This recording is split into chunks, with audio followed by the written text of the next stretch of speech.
내 몸 제대로 간수하는 것이 큰 공부다. 보성 스님, 남 따라 찾을 거 없어. 한결같이 지 갈 길 가는 거여. 어른 스님들은 말과 실천이 가지런해야 한다고 했어. 그걸 등행등지 행지라고 그래. 말이 앞서도 행동이 앞서도 안 된다, 이 말이라. 그런데 그게 목숨 걸 만큼 어렵거든. 요즘은 승속이 모두 욕심 덩어리인 거라. 안 그래? 맛있는 거 먹을 때도 조절할 줄 알아야지. 먹는 것을 절제해야 건강하게 몸을 잘 다룰 수 있고 마음도 비울 수 있는 거야. 알았어? 내 몸 하나 제대로 간수하는 것이 제일로 큰 공부여. 옛날 말투에 심한 경상도, 사투리로 연신 안 그래, 알았어를 후렴처럼 넣으며 말을 잇는다. 한마디 한마디가 시퍼렇게 날선 칼이다. 스님은 공작새는 꾀꼬리의 목소리를 부러워하지 않고 뿔을 지닌 무소는 호랑이 발톱을 탐하지 않는다며 자신을 살필 줄 아는 사람은 허둥대지 않지만 바깥을 살피느라 바쁘면 허수아 비처럼 알맹이 없는 삶을 살게 돼 있다고 했다. 보조 스님은 땅에서 넘어진 자, 땅을 짚고 일어나라. 땅을 떠나서는 일어날 수 없다고 가르쳤잖아. 그런데 모두들 땅도 안 짚고 일어날 궁리만 하는 게 요새 세상 꼬라지여. 남이 나를 속인 줄 알지만 그게 아니여. 내가 나를 속이는 거여. 알았어? 보성 스님이 머무는 송광사 미소실에는 모구가풍 글씨가 걸려 있다. 모구가풍은 모구자진울 스님의 호의 정신과 가르침을 잇는 송광사의 상징이다. 불교 깨달음의 과정을 소에 비유해 그린 시부도에서 모구는 스스로 마음을 닦는 단계를 말한다. 보성 스님은 모구가풍은 한마디로 스스로 제 코를 깨워 나를 길들이는 것이라고 했다. 남 따라 찾을 거 없어. 한결같이 제 갈 길을 가라. 보성 스님은 효봉 스님의 맞상자인 구산 스님을 은사로 출가했다. 스님이 행자 생활을 막 끝내고 해인사 공양간에서 쌀을 들여오고 내주는 미감소임을 맡고 있을 때였다.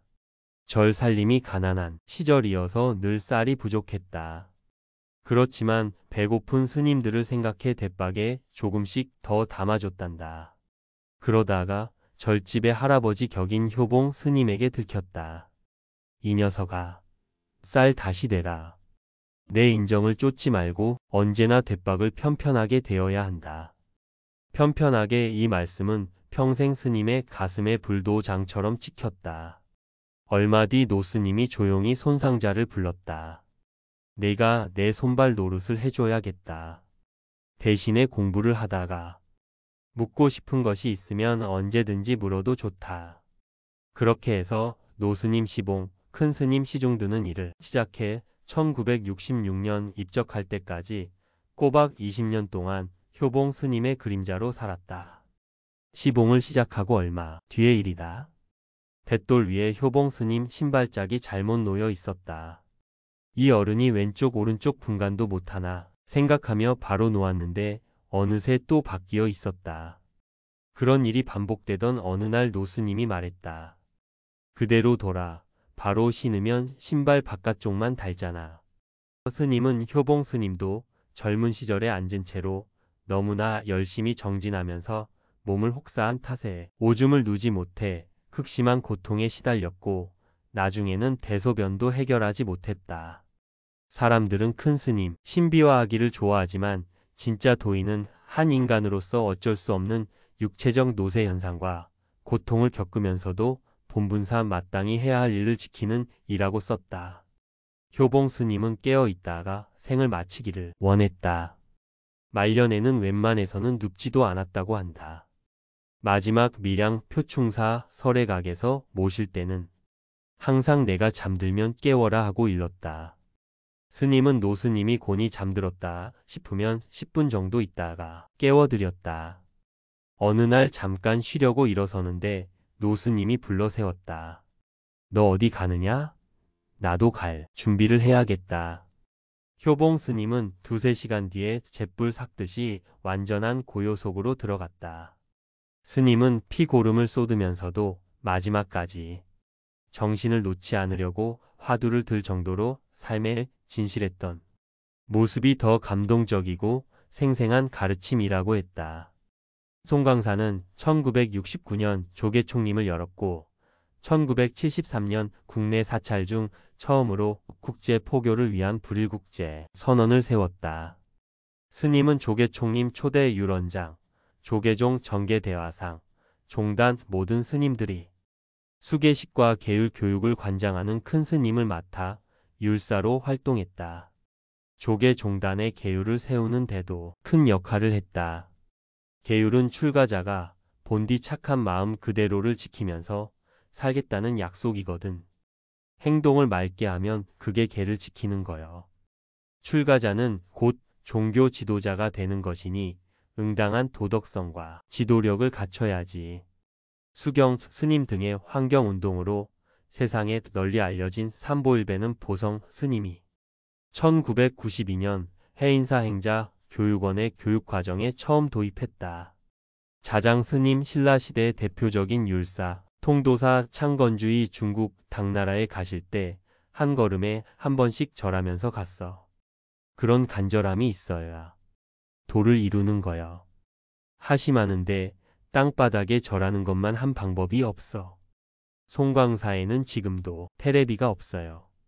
명리를 버리고 산중에 은둔해서 수행하는데 꾀꼬리 노래 소리면 충분하잖아.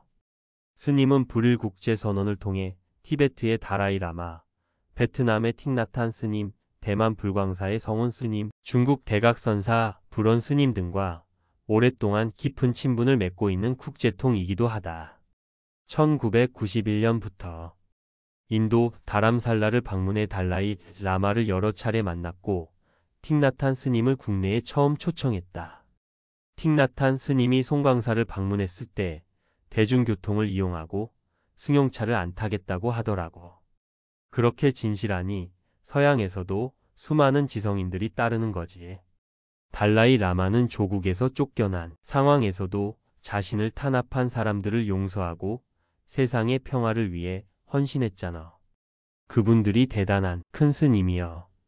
스님은 불교는 학문이나 논설이 아니고 실천이 앞서야 하는 수행이라며 모든 것을 참아내는 인욕과 반쯤은 그 사람이 될 정도로 상대에게 나를 낮추는 하심을 실천해야 한다고 말했다. 보성 스님의 제자 지연 스님 관음사 주지은 가난과 하심은 그 자체로 훌륭한 수행이라는 것이 큰 스님의 가르침이라며 스님이 소유한 것이라고는 낡은 옷 보따리뿐이라고 전했다. 신발 한쪽 닿는 것까지 아까워했던 효봉 스님의 무소유 가르침은 그 제자들인 구산 스님, 법정 스님, 그리고 보성 스님에 의해 모든 송광사 스님들에게 대물림되고 있다. 오전 11시 스님은 자리를 털고 일어나 관음사 신도들에게 법문하기 위해 법당으로 향했다. 평일인데도 신도들이 법당을 채우고 마당까지 꽉 들어찼다. 의식에 따라 모두들 합장하고 서 있었다. 아주머니 신도 2명이 마당에 다리 펴고 앉아 있다가 스님에게 딱 걸렸다. 일어나, 일어나. 한바탕 야단을 치고는 딱, 죽비에 맞춰 법상에 올랐다. 편하고 싶은 유혹 때문에 저러는 거야. 유혹에 파묻히면 그때는 부처님이 달려들어도 안 되는 기야. 그러다가 엄마 노릇 못하고 아버지 노릇 못하고 끝내는 제 노릇 못하면 그게 바로 지옥이라. 알겠어? 꽃들은 모진 비바람도 탓하지 않고 피어나니 저렇게 아름답잖아. 모두들 저 꽃들처럼 활짝활짝 피어나세요. 범일 보성 스님은 정진하고 또 정진하라. 오직 이것뿐이다 하는 유훈을 남기고 18일 승납 75세, 세납 92세로 입적에 들었습니다.